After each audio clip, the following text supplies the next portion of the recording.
Next on the id of Ed, this episode will cover working on the carriage troubles. The last episode we discovered troubles with the carriage damage here, so we'll work on that next. Well, I think what I'll do is I'll demo what's happening now with the carriage. See if I'm turning that the right direction. Okay, so right now it's the interlock worked and it's prevented me from going that way, so it's this button. So it lifted very nicely. Okay, so it goes nicely in this direction. Okay,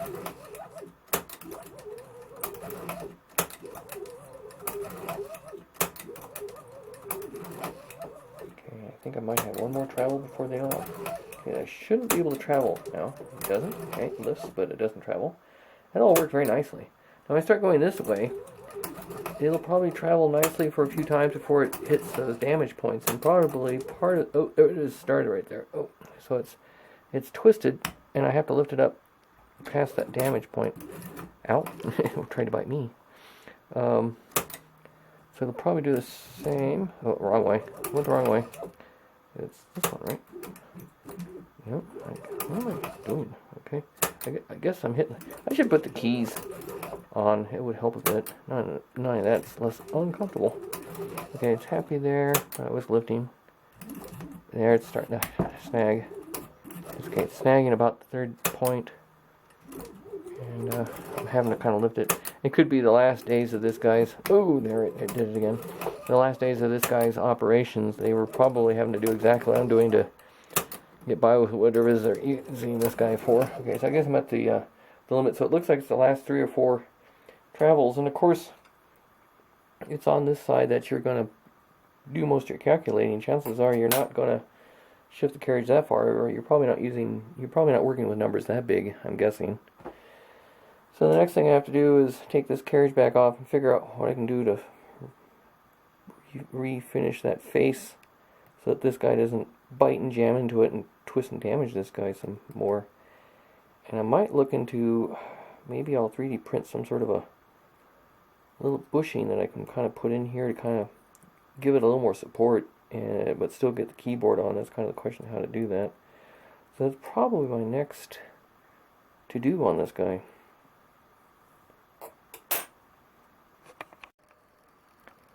I guess typically I don't do much of a demo of the actual work on this thing, so maybe I thought for a change I might do a quick little demo here of how this carriage comes off. It's kind of neat. These fingers have a little spring load feature to them where you can push them forward and see if I can get this guy to come off. You can lift one side a little bit, lift the other side. Now the front of the carriage is clear of this those fingers. They just slide back and forth a little bit, which is kind of nice. At least they thought of some serviceability there. That's about as much as the carriage moves up and down, by the way, without the fingers. They probably provide about half that amount. Then the carriage rods are actually just 2 screws that come out. There's some little caps here. You just undo this little cap here. And there's your end of your carriage rod. It's interesting, they actually threaded these rods, but they aren't. The threads aren't used in this particular machine. I'm guessing these rods are possibly generic to several different machines. This one just happens to use some little caps. So those caps are now exposed. And so now we can just simply, let's see here, slide that rod out.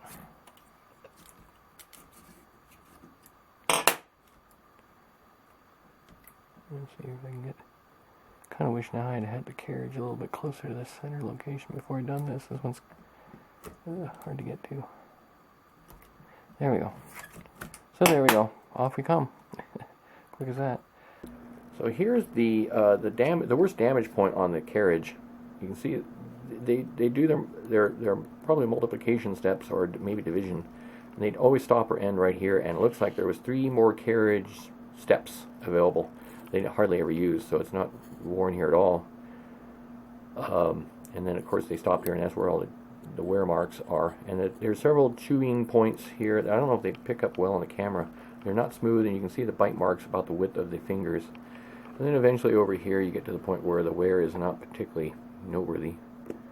Again, at some point the sliding stops, and I think it's probably right around here, and then from here it's just this kind of, well, maybe it's over here. I can't really tell. There's kind of this texture of this paint finish they put on there, but I can also see, at least on this surface here, what looks like kind of the machine marks from.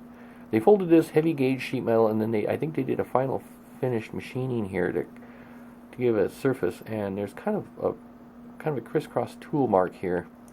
And I don't know if they did that on purpose to allow a little bit of lubricant to kind of stay in those crisscross grooves, because I've seen that on some machine tools, and they may have done that on purpose, or it may have just been accidental. There's kind of a groove up here that's kind of interesting. I don't know if that was from the folding process or what have you. It stops right about here, goes on, and the carriage wouldn't travel in that area, so I'm not sure what that's about. It's just maybe an artifact of their manufacture. So what I obviously need to do is, I can't bring the metal back, but I can remove and feather out this point here and then smooth this out. So what I'll do is obviously I have to cover these nicely cleaned parts and keep the metal filings from getting in there. And I'll file this surface down till it smooths out with this guy. So I'll bring this surface down to that, round it off, and then I'm going to try and smooth it off, and I'll try and sand with finer grits of sand paper abrasive till I get it to a nice smooth pattern all the way across. And hopefully I won't take off any more metal than my lowest point to take off is right here, because I don't want to take off any more. And hopefully I can get this smooth enough to where that thing won't bite. And so that's my next to do here. So I got to wrap this up in lots of plastic bags and that blue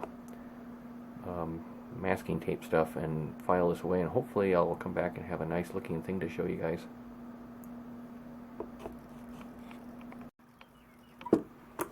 Well, here I got the tape all off and cleaned up, and I have to give these folks a little more credit. I thought it was just a folded piece of sheet metal, and they might have ground the edge a little bit, but if you look down this edge, they set this admittedly folded piece of sheet metal, and they put it in some sort of tooling, and they machined actually a pretty precise, at least for something like this,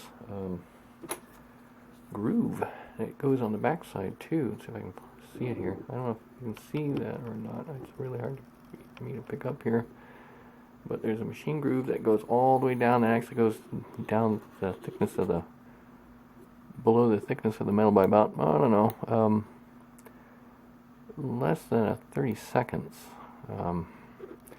So they establish a fairly machined surface across this whole length and across here. So they probably removed a surprisingly little amount of metal on this surface and down this way, but they did do their best with, I don't know if I got that still in the camera, they tried their best to have this reasonably straight, true, and smooth. So it's a little less crude than I thought. Like I was saying, I feathered it out from here, tried to take as little off here as possible, and got those bite marks out. It feels pretty smooth on this side. Short of my taking this apart and putting it on the middle and doing something similar to what they're doing, I don't know what else I can really realistically do any further than this. So hopefully this will work. I mean, the machine's not going to get used daily, obviously. It only has to be good enough for a few demonstrations over the rest of its life, and that's the most I have to ask for it.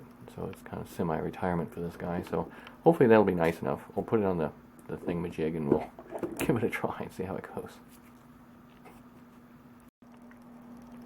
Okay, so here I got the carriage just kind of resting on this guy, and the difference here is these two rods that go in there. They're little different lengths. This one's a little longer, this one's a little shorter.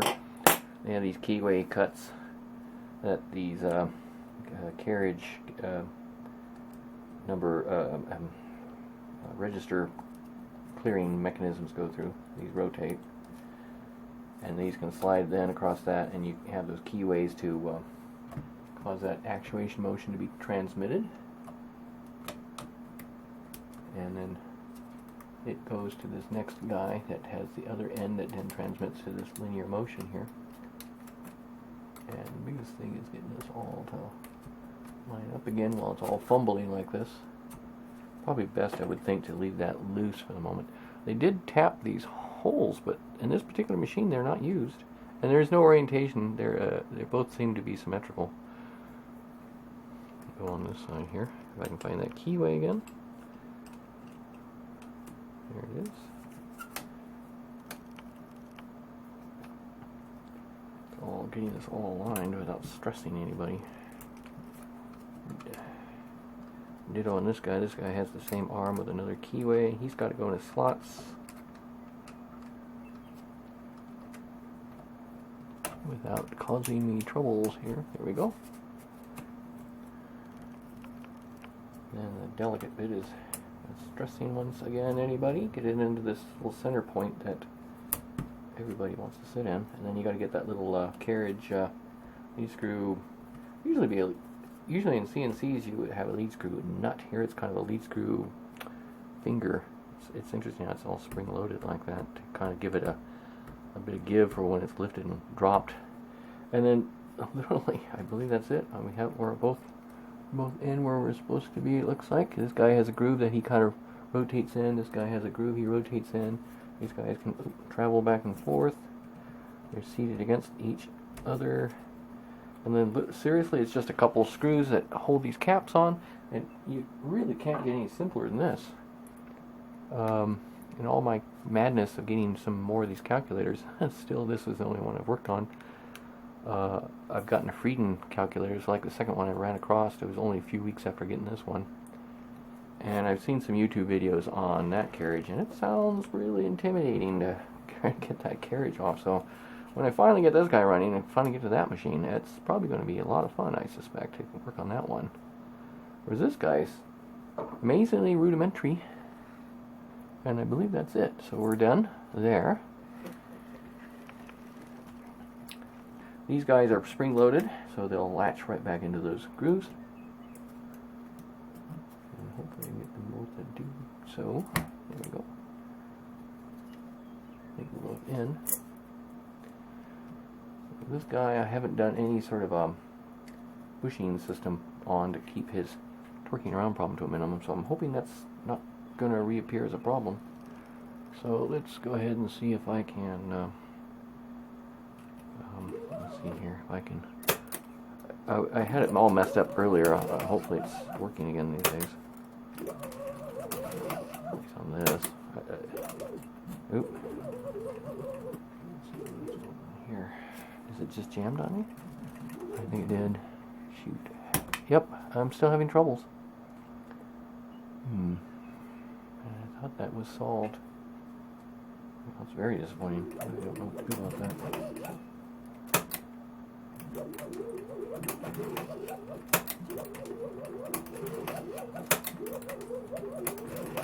I had it smoothed out enough, but maybe I don't. I think I'm near the end of the travel. That's the end of the travel. Okay. Well, maybe a little bit of oil. Right. Oops, I went the wrong way. The top one goes left.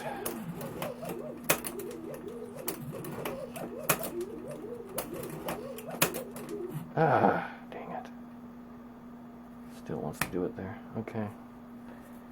Let's see if I can be systematic about this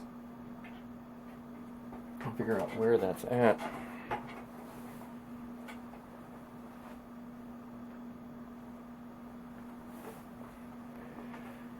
I don't know what I'm going to do. I can't take off a whole lot of metal.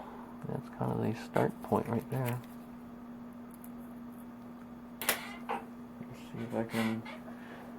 I'm definitely going to do something about this chair. It's creaking too much. I'm sure it's going to drive people on YouTube nuts.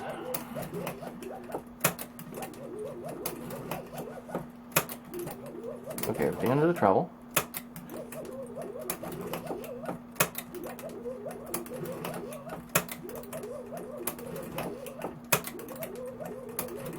It's a good thing I'm not have this motorized just yet, because you know the motor will just happily wreck everything further than it already is. Okay, at the end of the travel. So here we go. Here's our problem. Let's see how far we get.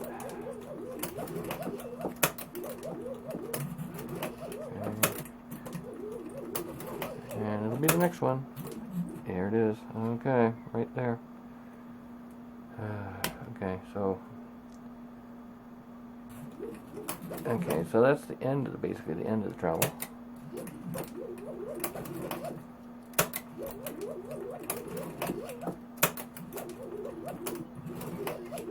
Okay, so here is where I start my next start, and it's good. And it's going to be in between those marks. And there it is. Okay, so there's my troublesome spot. Yeah. And then after that, I think I'm good. Yep, I'm having troubles there now too. I thought I really had this solved. Once it bites in there, it really has troubles. Yeah, now it's having nothing but troubles. If I don't lift it a little bit, it has troubles.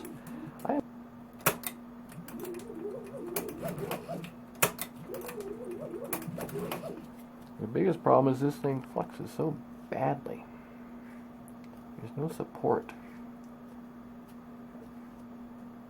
Yeah, obviously when things were ideal it worked, but it's not very ideal now, so I don't know what I can do about it. Here I'll have to finish that some more. I guess it's still not finished enough. God. You would have thought that would have been worn enough finish.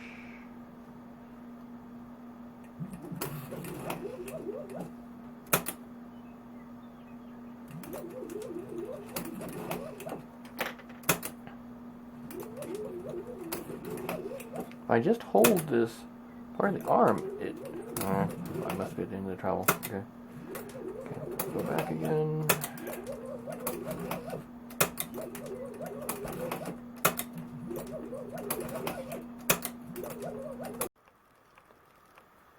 Okay, this darn camera. I gotta figure out the camera someday so it doesn't auto stop because I babble on endlessly here.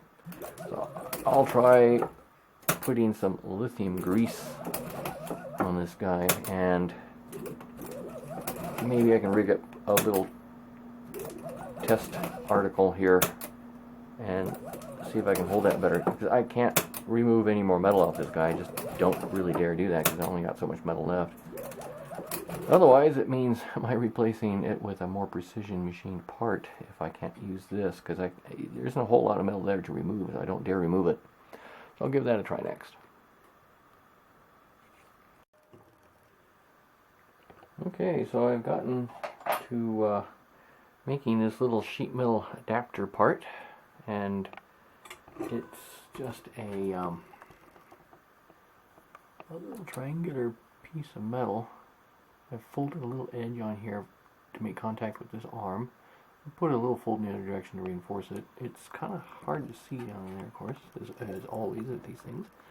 There's always something conflicting. Here's a arm that's going underneath the keyboard, and I believe it either locks the keyboard or unlocks the keyboard. I can't remember. There happen to be a couple existing holes in the base frame here I was able to go through with a couple 632 screws and a couple standoff nuts. A couple nuts there. Had to use the notcher to notch out a hole for this hook here that supports the spring. And then this guy has very little, amazingly little force on it. I'll have to take this miracle of engineering out and reverse engineer it and 3D print it, and I might post that version on Thingiverse, my Thingiverse account. So if somebody else has one of these machines and runs into this problem, they might be able to solve that. Right now my engineering print is pretty precise, isn't it? So with no further ado, I think we can finally demo this guy going back and forth. Oh, sorry about that. Bump the world. I put these keys on. Let's see here. I think that's a pretty decent view. Never enough light. Okay, we got plenty of light there, right? This guy's in the way now. So with no further ado, I don't remember which direction I'm going. I guess it was still lifted last time. And I've done this back and forth a bunch of times before getting myself embarrassed in front of film. Okay, that's the last of the travel. And we're going to go back and forth. At least I thought that was the last travel. I'm not sure what happened there. Okay, but that's the end of the travel. Okay, there we go. There we go.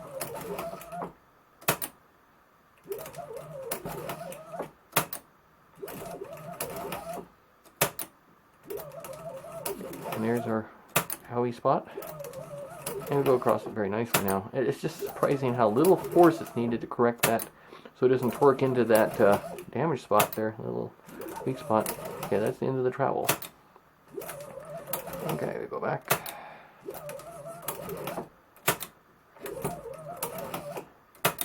And with these things, you know, it'll probably goof up on me at some point, and I'll eat my words as whether or not this is solved. But this is looking good. I think that's the last travel. Yep, okay. So, I'll go back again across that troubled spot.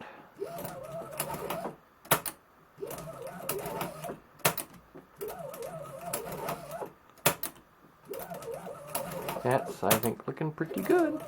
Just a little bit to prevent it from torquing over. I mean, the amount of force required is really inconsequential. There's the end of travel. The amount of force that's required is really small. I mean, I can still kind of push this with this guy, and you can probably see a little deflection. And it's just not pulling it. It's not a whole lot of force. It's very little. But this guy is so weak, and it's so vulnerable. It wants to torque over so easily. This isn't pretty darn perfect. But with that, it looks like it solves that. So I'll see what I can do about maybe coming up with a more refined model for this guy, and maybe 3D print a version, and see how that works. If it works any better, it should be the same as this. And I'll maybe put that on Thingiverse. So yay! Yet another problem solved in the CST8 mechanical calculator saga.